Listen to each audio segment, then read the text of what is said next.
እዩ የተባለውን ትታ ያልተባለውን የምትቀባጥረው ነገር እኮ ነው። እኔ ሀፍቱን ፈልጌ አልመጣሁም፣ እኔ እሱን ፈልጌ ነው፣ ልጁ ናት ምና። አረ ምን የማትቀባጥረው ነገር አለችን? ሴትዮማ አፏን መስፋት አለብን። ብሩክ አለማየሁ ደግሞ ዛሬ በቃ ዙረት ላይ ነው፣ እየዞረ ነው ያለው። ጓደኞቹን እያበረታታ ይገኛል። ሰላም ሰላም ቤተሰብ እንዴት ናችሁልኝ? ሰላማችሁ ይብዛ ውዶችዬ። እንግዲህ በቅድሚያ ማለት ነው ከዩ በፊት በቅድሚያ ቴዲ መጥቷል። ስለ ኤፍሬምም አንዳንድ ነገሮች ተጠቅሰዋል። የምር እኛ እኮ ማለት ነው ብሩኬ የዋህ ነው የምንለው በምክንያት ነው።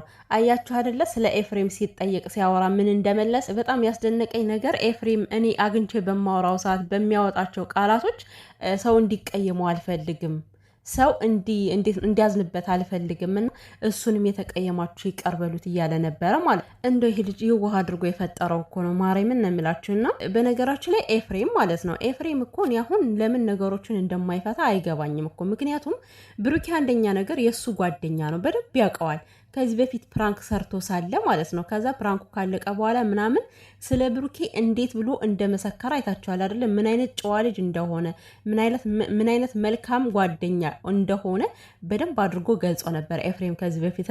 አሁን ምን ሰይጣን ሽው እንዳለው አላቅም። ኤፍሬም ሀይሚ ራሱ እንደዚህ ቁንጅት ብላ አምሮባት ተመችቷት ሰላሟ ተመልሶ እያያት የሆነ እንድ ማለት አሁን ብሩኬን እንደዚህ ይህን ያክል ጠልቆ እያወቀው ይሄን ነገር የእውነትም ጠለፍ አድርጎ ያሰበው ለምንድን ነው? ኤፍሬም በዚህን ያክል ነገሩን ልትፈታ ያልቻልከው ለምንድን ነው? አኗር ጓደኛህም እኮ እየተናገረ ነው። እሷን እንደማያት ከሆነ ደህና ነች፣ ምንም የደረሰባት ነገር የለም እና የሆነው የወንድምነትም የልክም ነገር ተጨምሮበት ነው መሰለኝ። አንዳንዴም ካፈርኩ አይመልሰኝ ተብሎ እኮ ያው ብዙ ነገሮችን ሊደረጉ ይችላሉ። ኤፍሬም አንዴ ከገባውበት አልወጣም ይመስለኛል ነገሮች መተው ያልቻለው ማለት ነው። እና ብሩኬ ልክ ነህ። የጓደኛ የቤተሰብ የራሱ ቦታ አለው። ቦታቸው አንድ ሊሆን አይችልም። ምርጫ ውስጥ በምንም አይነት ሁኔታ ሊገቡ የማይችሉ ቢኖሩ ቤተሰብና ባል ናቸው። ምክንያቱም ባላችሁ ነው፣ ቤተሰባችሁ ደግሞ ቤተሰባችሁ ነው። ከቤተሰባችሁ ጋር መቼም የፈለገ ብትጣሉም እንኳን ማለት ነው ልትቆራረጡ አትችሉም እስከ መጨረሻው እና ምርጫ ውስጥ መግባት የለባትም ሀይሚን ብትሆን። ስለዚህ ኤፍሬም ነገሩን ተረድታቸው እነሱን ተዋቸው። በቃ እነሱ እንደፈለገ የሆኑ ይታረቁም፣ ይጣሉም፣ ይጨቃጨቁም እነሱን ብትተዋቸው። እንዴ ከመጀመሪያውም እኮ ሰው አይዞህ አይዞህ አይዞህ አለው እንጂ ማለት ነው። በጣም እኮ ነው ያጠፋው እሱ ራሱ ማለት። በስነ ስርዓቱ ከብሩኬ ጋር ተነጋግሮ ቢሆን ኑሮ ሀይሚን ሳይወስዳት በፊት አሁን ከዚህ ይደረስ ነበረ። ሀይሚስ ለመጠለፍ ትደርስ ነበረ። ከዛች ከአንድ ክላስ ውስጥ ታሽጋ ትቀመጥ ነበረ። አትቀመጥም። እሱ ባመጣው ነገር ነው ይሄ ሁሉ ነገር እየተፈጠረ ያለውና አሁንም ቢሆን በቃ ፍቱት፣ ታረቁና እናንተ እሱም ደግሞ ከእናንተ ህይወት መውጣት አለበት። ምክንያቱም የሁለታቸውን ችግር ሁለታቸው በቂ ናቸው ለመፍታት፣ ሌላ ሰው አያስፈልግም። እና ቴዲን ደግሞ አበረታቱት። እንግዲህ ያው ዩቲዩብ ተከፍቶ ተሰጥቶታል። እውነት አቅም ያላቸው ሰዎች እንደዚህ እየከፈታችሁ ብታበረታቷቸው በጣም ነው ደስ የሚለው። ምክንያቱም በተለይ ወጣት ወንዶች ማለት ነው ምንም ስራ ሳይኖራቸው ዝም ብለው ቁጭ ብለው ሲውሉ በጣም ነው የሚጨንቀው። ይጨንቃልና መስራት እየቻሉ ግን እንደዚህ የሚያበረታታቸው ሰዎች ያጡ በጣም ብዙ ሰዎች አሉ። እና እንግዲህ ቴዲንም እናበረታታው፣ ላይክ ሰብስክራይብ እያደረግን ማለት ነው። እናንተ ቆንጆ ቆንጆ ስራ አምጡ እንጂ ምንም ችግር የለም። እኛ ደግሞ እናንተን ለማበረታታት አንሰንፍም ማለት ነው። ምንም ችግር የለም። ከኛ የሚጠበቀው ላይክ እና ሰብስክራይብ ነው። በገንዘብ አይደለም የምናግዛቸው። እኛ አይተንላቸው፣ እኛ ላይክ ሰብስክራይብ አድርገንላቸው እውነት እነሱ የሚለወጡ ከሆነ እጅግ በጣም ደስ ይላል። እና ውዶችዬ ወደ ዋናው ጉዳይ ስገባ ደግሞ እዩ ተብዬዋ ማለት ነው እኝኝኝኝ ማለት አይሰለቻትም እንደዎች ሴትዮ። ለነገሩ እኮ አሁን እኛ ነው ያመጣናት። ሰሞኑን እች ልጅ ከወለደች በኋላ ለምንድን ነው ደብዛዋ ያጠፋ? የት ነው የጣለቻት? አልወለደችም ወይ? ምጧስ የታለ እያለን ስንቀበጣጠር ሰማች መሰለኝ።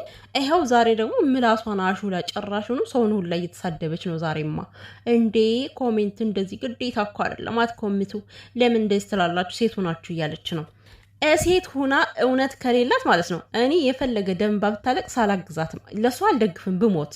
እውነት ከሌላት ማለት ነው። ሴትም ሆነ ወንድ እውነት ሲኖረው ነው ሊደገፍ የሚችለው። ገባሽ?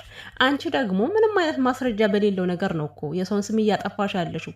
የሰው ልጅ እኮ ማስረጃ ይዞ መጥቶ ስም ቢያጠፋ ምንም ችግር የለውም። ምክንያቱም ማስረጃ ይታያል። አንቺ በባዶ ሜዳ ዝም ብለሽ ማበድ አይሰለችሽም? ስንት ወር ሙሉ።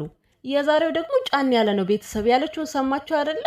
መገፋት በእኔ አልተጀመረም። እናንተ ተገፍታችሁ ያወቃችሁ ሰዎች ልትረዱኝ ትችላላችሁ አለች ማለት ነው። ከ2 ዓመት ሙሉ የተቋረጠ ፍቅር ብሩኬ እንደገፋሽ አድርገሽ እያወራሽ ነው ማለት ነው።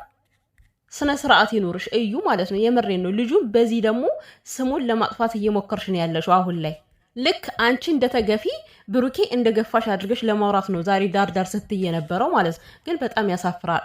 አራስ ሆነሽ ራሱ እንደዚህ ማውራት አይጠበቅብሽም። ምክንያቱም የእናንተ ፍቅር በጣም ቆየ ከተቋረጠ እና ደግሞ ከዚህ እየመጣሽ እኮ ብሩኬን 10 ማስጠንቀቅ አይገባሽም እኮ እንዴ! የሰው ልጅ በህጉ መሰረት ልሄድ ካልሽ እኮ በቃ አንቺ ከሱ ጋር አፍላፊ መካፈት አይደለም ስራሽ የሚሆነው። ቀጥታ ማድረግ ያለብሽም ማድረግ ነው በቃ። አንቺ አሁን ሰው እንዲያምንሽ ከፈለግሽ ደግሞ በዲኤንኤ ነው በቃ። ሌላው ነገር ምንም እዚህ የምታወሪው ነገር አስፈላጊ አይደለም። ሀይሚ እንዴት ነው እንደገና አሁን ወደ ሰላም እየመጣች ስለሆነ ያን ሰላም ለማደፍረስ ሆን ብለሽ የመጣሽ ነሽ። ዛሬ ደግሞ ሲጀመር እሷ የምትመጣው ወቅት አለው እኮ። ሀይሚና ብሩኬ እንደዚህ ሲጠጋጉ በቃ ነገሮችን ለመፍታት ትንሽ ሲቀራቸው መካከል ላይ መርዟን ረጭታ ትወጣለች ማለት ነው። አስቡት አሁን በዛሬ ቪዲዮ ማለት ነው ቤተሰብ የምር ሀይሚና ብሩኬ ሰላም አይሆኑም። ሀይሚ ዛሬ ይሄን ስታይ ከብሩኬ ጋር የሆነ ነገር ይኖራል ወይ የሆነ ጭቅጭቅ ልታነሳ ትችላለች። ደግሞ እውነቷን ነው በቃ። እኔ አሁን ለምን ጭቅጭቅ አነሳች አልልም፣ እንደው ብትጣላ እንኳን ብታነሳ ከብሩኬ ጋር ማለት። ምክንያቱም እቺ መርዝ የሆነች ልጅ ሀይሚን መቀየር ነው የምትፈልገው። ሀይሚ የሆነ በቃ ተበሳጭታ ተናዳ ምናምን እሄዳለሁ ብላ እንድትል ነው የምትፈልግና ከህይወታችሁ ሳይፈልጉ ነው እያስገቡኝ ያለ ትላለች። ዘለሽ እየገባሽ እንዴት ያርጉ እንዴ? አንቺ እኮ በር ከፍተሽ ሰተት ብለሽ ከሰው ቤት የገባሽ እኮ ነሽ። ማቆሚያ የሌለሽ ሆንሽ እኮ፣ አስጨነቅሻቸው። እና ከዚህ በኋላ ደግሞ ዝም ብለሽ ወሬ ሳይሆን በተግባር አምጭልን በቃ። እንዴ ምንድን ነው በዲኤንኤ ነው የሚታመነው? ዲኤንኤ አድርጎና በቃ እናንተም ተገላገሉ። 10 የልጅቷን ሞራል ለመንካት ይሆን አላውቅም። እሴት ልጅ ይፈልግ ነበረ፣ እሴት ልጅ ወለድኩለት። እኔ እኮ ባለትዳር ሆነሽ በትዳር አይደለም ልጅ የወለድሽው፣ ይሄ ከትዳር ውጭ እኮ ነው የወለድሽ የኔ እናት። ብሩኬ ባልሽ አይደለም አይደል? ስለዚህ ልክ ድል ባለ ሰርግ ተድረሽ በቤሎ ምናምን አግብተሹ የሆነ የ80 ባልሽ ነው የምታስመስዩ ስታወሪ። ዝም ብለሽ አግድመሽ በሜዳ ወልደሽ ይቅርታ ለቃሉ ማለት ነው። የምሬን ነው ማለት አወራሯ ልክ ባለትዳር ሰው ነው የምትመስለው። አንቺ እኮ ባለትዳር አይደለሽም። ብሩኬ ደግሞ ፈልጎት አይደለም ልጁን የወለድሽው አይደለም፣ ፈልጎት እንደው የእሱ እንኳን ከሆነ የእሱ አይሆንም። እኔ የምላችሁ ከሆነ ስል ደግሞ አትናደዱ እናንተ። የምሬን ነው። እሱ ውለጅልኝ አላለሽ፣ ያንቺን ልጅ እፈልጋለሁ አላለሽ እንዴ? እሱ በማያውቅበት መንገድ መተሽ አርግዣለሁ ብለሽ እንደገና ደግሞ ሴት ልጅ ትፈልግ ነበረ አንተን ትመስላለች እኮ እዊ መተማየት ትችላለህ። ባለትዳር የሆነች ሴት ስትወልድ በዚህን ያክል አታማተርማ። ማተርሽብን እኮ የኔ እናት። አንቺ ባል ሳታገቢ ወልደሽ እንኳን ማለት ልክ ብሩኬ እፎይ በቃ ተመስገልሽ ተወለደልኝ ብሎ ምናምን የቦረቀ ነው ያስመሰልሽው ማለት ነው።